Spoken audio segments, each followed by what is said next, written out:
Ketika sampai di suatu tempat, Benny kemudian mengeluarkan botol yang berisi air minuman. Air tersebut kemudian diberikan kepada Kiki. Jika bukan karena tergiur uang 15 juta rupiah, mungkin saja tersangka Benny takkan pernah menjadi seorang pembunuh. Tetapi hingga pembunuhan selesai ia lakukan, Benny pun tak kunjung menerima uang sepeser pun dari Lobo, tersangka yang telah menyuruhnya. Tak hanya itu, Lobo pun kini berbalik, menuduh diri Benny sebagai pembunuh istri dan mertua Lobo. Tapi dia bilang dia nggak pernah menyuruh kamu itu. Ya sekarang pun dia ngomong tolong saya bebaskan. Tolong saya bebaskan. Dan kamu akan saya jamin selama dalam penjara dan anak kamu akan saya tanggung jawab.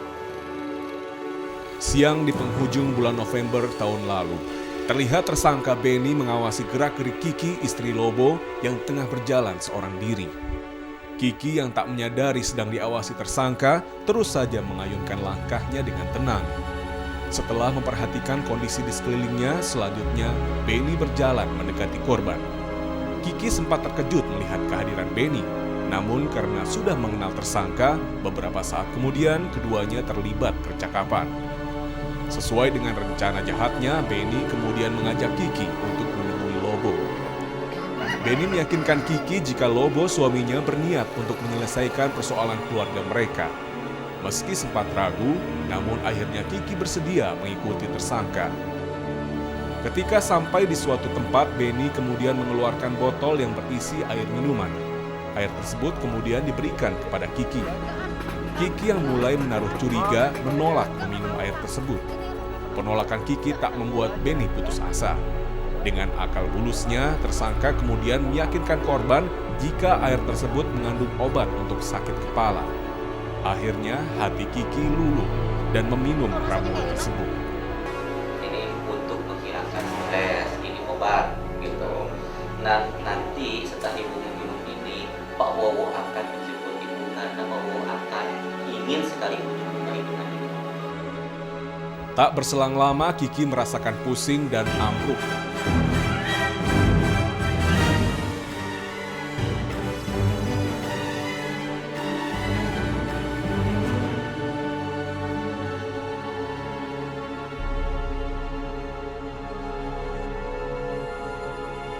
Kesempatan tersebut langsung dimanfaatkan Benny untuk menodai korban.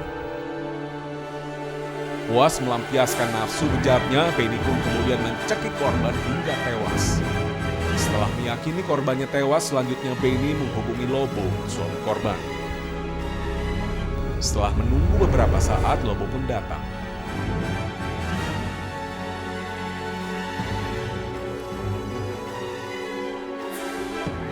Dengan dibantu Lobo, Benny kemudian menaikkan jasad Kiki ke atas mobil.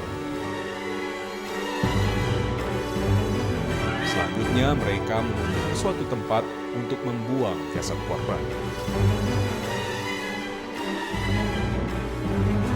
Sesampai di tempat yang dituju, ternyata 3 tersangka lainnya, Mulia, Roben, dan Udin, telah menunggu kedatangan mereka. Selanjutnya tanpa membuang waktu, para tersangka menggotong jasad Kiki.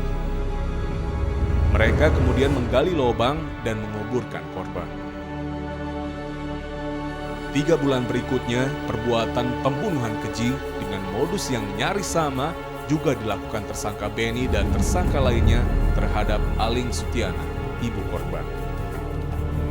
Hari ditemukan dan kita gali sekitar ada berapa kali ya, dalamnya ya, karena itu bukit-bukit itu. Nah, ditemukan di sana memang masih pakai pakaian ya. Mungkin sudah meninggal baru dikubur gitu. Jadi masih lengkap pakaiannya. Kemudian Nyonya Kiki baru seminggu kemudian kita temukan.